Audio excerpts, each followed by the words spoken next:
Alors aujourd'hui là, départ pour un petit road trip de, je sais pas encore combien de temps ça va durer, quelques jours. Donc là aujourd'hui on se dirige du sud là, donc de Pochutla jusqu'à 250-300 km au nord, la ville de Oaxaca. Voilà, donc je vais un petit peu vous montrer tout au long de la route ce qu'il en est, à quoi ça ressemble, et puis on va voir ça ensemble. Allez, ciao!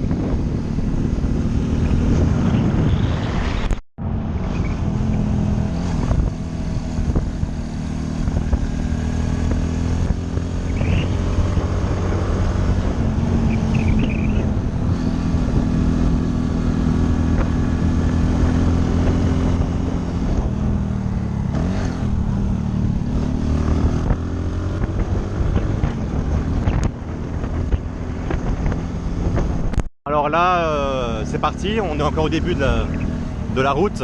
Donc là, dehors, il fait, je peux pas dire, mais il doit faire 32 degrés, je pense, il fait plus de 30 degrés.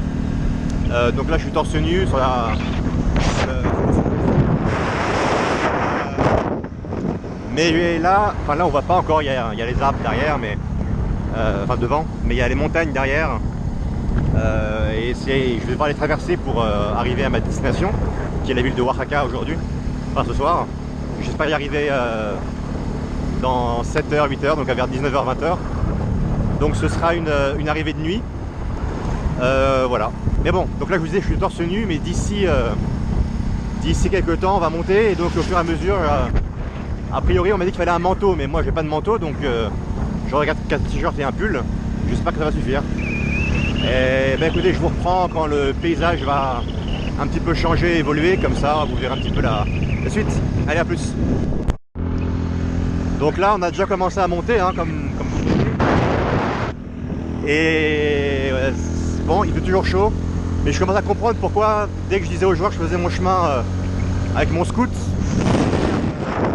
ils avaient l'air, enfin ils se moquaient de moi, ils rigolaient. Eh ben oui, c'est tout simplement parce que effectivement ça monte bien. Et avec ça, si je veux pas griller le moteur, bah, je vais devoir aller doucement, quoi. Donc je vais mettre vraiment beaucoup de temps.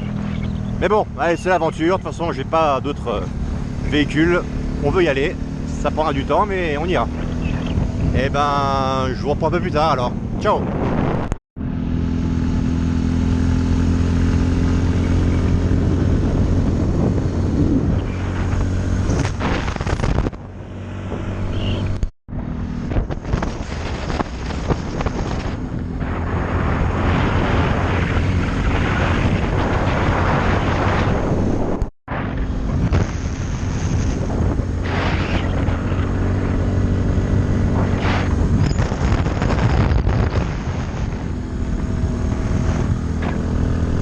Alors voilà, là on est encore monté en altitude. Donc vous voyez, hein, la végétation a changé.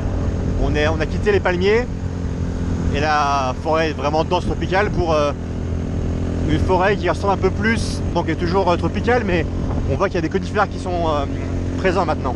Ça c'est parce qu'il fait beaucoup plus frais ici. Bon là je suis toujours torse nu, mais c'est parce que je vais pas de m'arrêter, sinon je mettrais bien un petit t-shirt là. Mais voilà, là il commence à faire frais, je dirais que là il fait 20 degrés, pas plus. Voilà.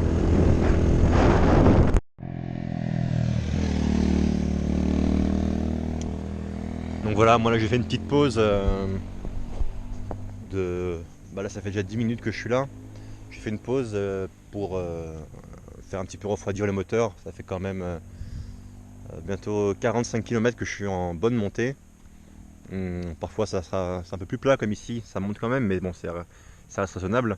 Mais un petit truc comme ça, quand on sort de grosses montées et que finalement après en guise de plat ou de descente on a juste un faux plat, bah au bout d'une demi-heure, 3/4 d'heure, je sens que le moteur, je dirais pas qu'il est poussif, mais enfin je sais pas, j'ai une petite sensation qu'il est en train de chauffer, j'ai une petite sensation qu'il est en train de voilà, de pas être très à l'aise. Donc je fais des petites pauses comme ça de 15 minutes, 20, voire 10, enfin ça dépend du temps. Et puis parfois des grandes de 30-40 minutes qui vont permettre, là c'est plutôt tous les 100-150 km, 30-40 minutes qui permettent de faire bien redescendre la température. Ça permet de préserver le moteur.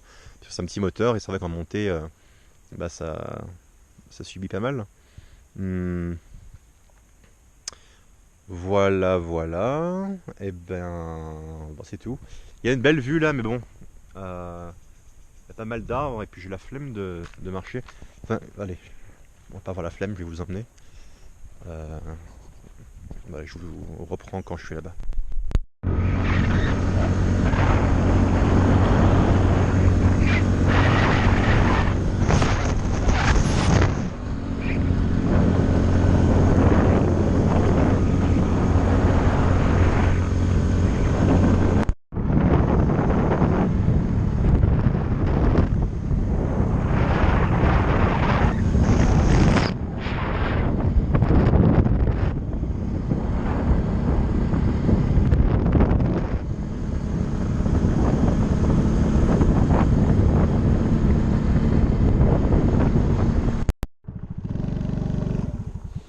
Là, je fais une petite pause juste pour vous montrer la vue et puis pour partager un petit truc avec vous.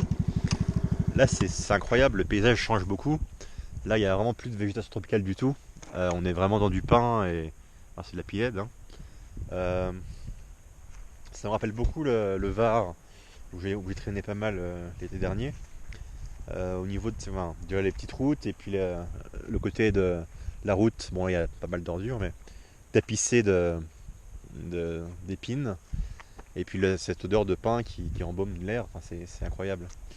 Voilà, j'ai rien de plus à dire, hein, c'était juste pour montrer ça. Il peut continuer la route. Donc là, vous voyez, j'en profite pour parler de ça, il y a pas mal de déchets. Mais ça, on en parlera plus longuement dans une autre vidéo si ça intéresse quelqu'un, mais dès qu'on sort de l'Occident, en fait, c'est comme ça partout. Les aires de repos deviennent des aires où on jette les détritus comme ça. Sûrement que les gens viennent ici pour pique-niquer et faire une petite pause. Et puis en s'arrêtant, ils balancent leurs bouteilles qui sont finies ou les sacs plastiques comme on voit, les œufs. Voilà, tous les déchets qu'on voit là sont des déchets alimentaires et voilà, des chewing gomme. Donc on peut penser que ce soit les gens qui viennent pique-niquer qui laissent leurs déchets ici. Après il n'y a pas de poubelle. Et puis voilà. Mais ouais, on en parlera une autre fois peut-être parce qu'il y a un petit truc intéressant de voir que dans les pays les pays du tiers-monde et puis les pays en développement, comme on dit, enfin, moi je sais pas trop comment il faut dire maintenant, les pays pauvres, disons, par rapport à l'Occident, il y a beaucoup d'ordures dans la nature sur les bords des routes. Par contre, dans le même temps, il y a beaucoup plus de verre, il y a beaucoup plus de nature. En France, on pourrait s'attendre à trouver pas mal de poubelles et moins de déchets, mais ça va être plus bétonné. Ça va être moins sauvage. Bon, il y a certains coins en France qui sont plus sauvages qu'ici, bien sûr, mais ici c'est très répandu au Mexique et puis dans les pays tropicaux que j'ai visités aussi avant, de se rendre compte que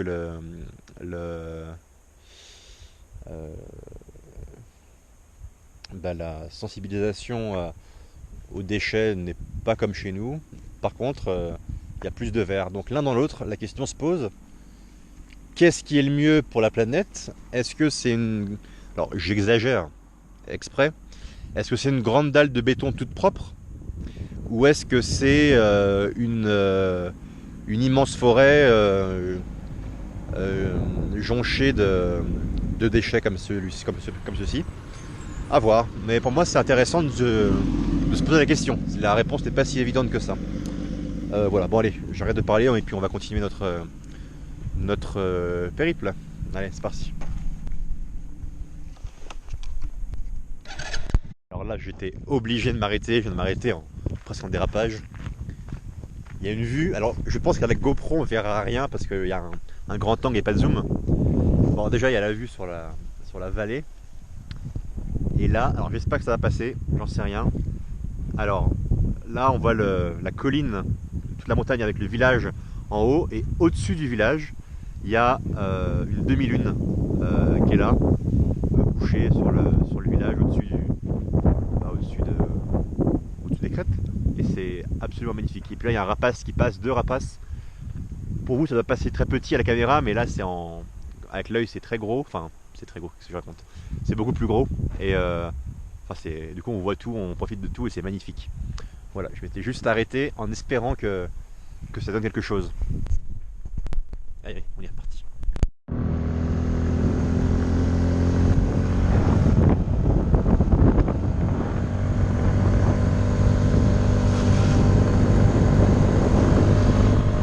Amis, faut voir vite, il y a un serpent.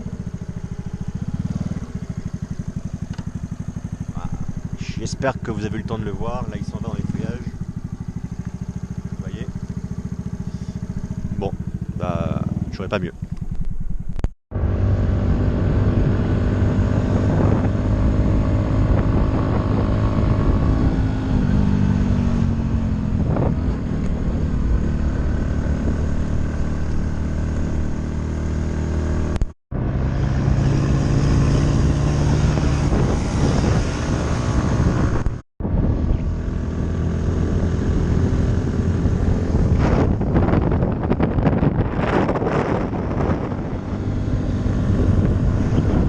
Là, j'ai fait une petite pause pour acheter de l'essence, une petite cabane dans un petit village. Donc, j'ai des 2 litres. Donc, c'était 23 pesos le litre au lieu de 19 ou 20. Donc, c'est les gens qui l'achètent en ville et qui les ramènent ici, les vendent plus cher pour. Parce qu'ici, on est au milieu de nulle part, il n'y a pas de station sur des kilomètres, enfin, sur des dizaines de kilomètres plutôt. Du coup, bah, les villageois s'organisent comme ça. Et puis, moi, j'en profite. Voilà, donc je paye 3 pesos de plus. Bah, c'est rien, 3 pesos, c'est rien. C'est même pas un centime. Donc j'ai 3 pesos de plus et puis j'ai mon plein, donc c'est parfait. Donc là j'attends qu'elle revienne de la petite maison là pour me ramener mon change. Bah ouais, et puis on est parti. Là j'ai fait une petite pause pour acheter de l'essence, une petite cabane dans un petit village. Donc j'ai des 2 litres. Donc c'était 23 pesos le litre au lieu de 19 ou 20.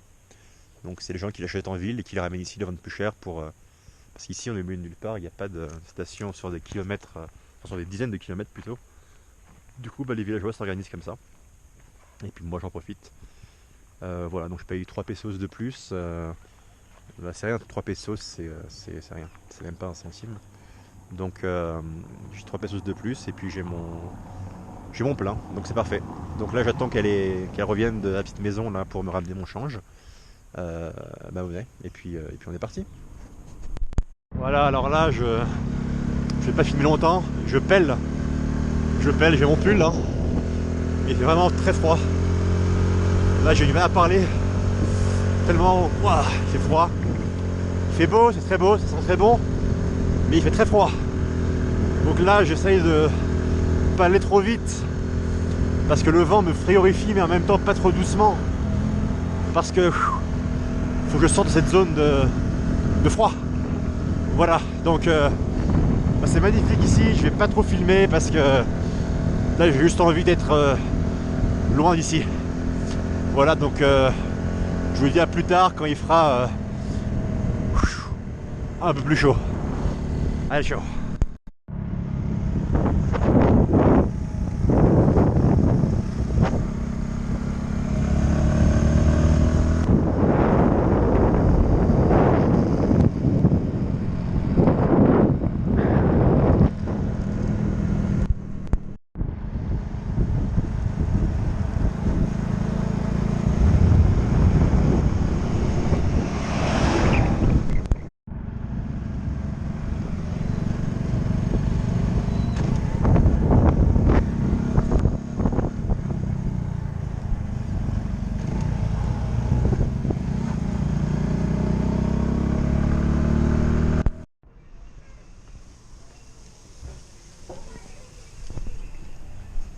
Donc ça c'est mon petit hamburger qui cuit. Voilà, je vais le manger tranquillement là-dedans. Là je parle un petit peu avec la responsable, elle m'a confirmé qu'on était bien au sommet de la montagne. Et comme à partir de maintenant, ça va faire que descendre. Donc le plus dur est fait à la fois pour la moto et à la fois pour moi. Pour la moto parce que bah, ça va descendre, ça va être plus facile pour le moteur, et pour moi parce qu'il va faire plus chaud. Donc voilà, là on fait la pause, et puis on mange, et puis on est reparti en descente vers l'autre côté de la chaîne de montagne, donc vers la ville de Oaxaca. Et en ce moment nous sommes à San José del Pacifico. Voilà. Jolie petite ville de montagne, apparemment un petit peu touristique, bon. Mais c'est joli. Bon, je vais pas m'attarder, je vais manger et puis voilà. Donc là, le hamburger est un peu plus cher quand même. Je vais le payer 80. Moi, j'en ai pris un bon. Des choses équivalentes dans les rues, dans les villes non touristiques, on les trouve à 40, à moitié prix. C'est 2 fois plus. 80 là, donc ce que je vais manger, ça va me coûter 3 euros le hamburger. Donc je vais vous montrer après un petit bout du hamburger, là vous voyez à quoi ça ressemble et voilà. Et là c'est un prix fort, c'est prix ville touristique. Voilà, voilà. Bon, je vous laisse là et puis on se retrouve pour la descente et puis l'arrivée à Oaxaca.